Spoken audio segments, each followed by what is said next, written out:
inangu nangufara kuti shamwari yangu yakadzoka kubasa nayi.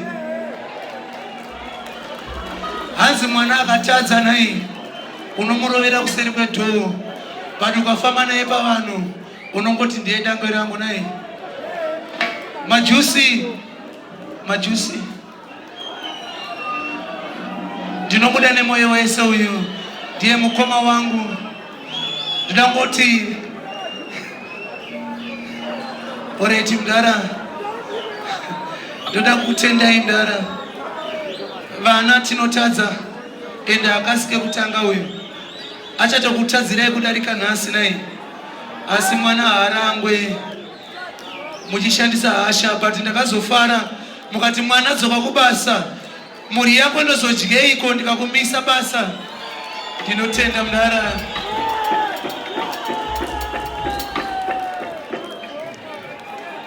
Wanzwa mfano majusi andache kutaura. Onoti une mabweta.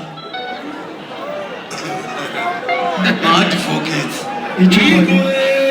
Ichobani baba. Chinda usadzikise yavo. Zvino zveduwo zvekubasa kwako, zvino zvevarungu. Ichobani baba. Nguva yakakosha. Nguva ndobasa, basa ndoguva. Ichobani. Chiri musaka chinonzwira muromo zari unegwisiwo. Ukadaro mangwana uchawanzwa futi unoona mwacho oramba kwamira kwakutarisa zvokura.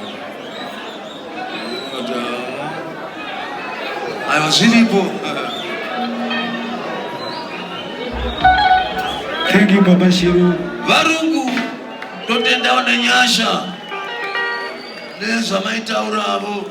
Tazviverenga tichionawo tichiverenga tichiona kuti hei, kutanga kwakangooma.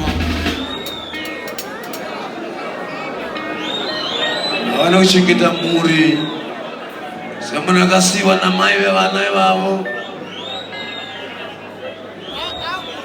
Hakuna kutsvaka chekudya chavana, vana vaonewo zvekusimira.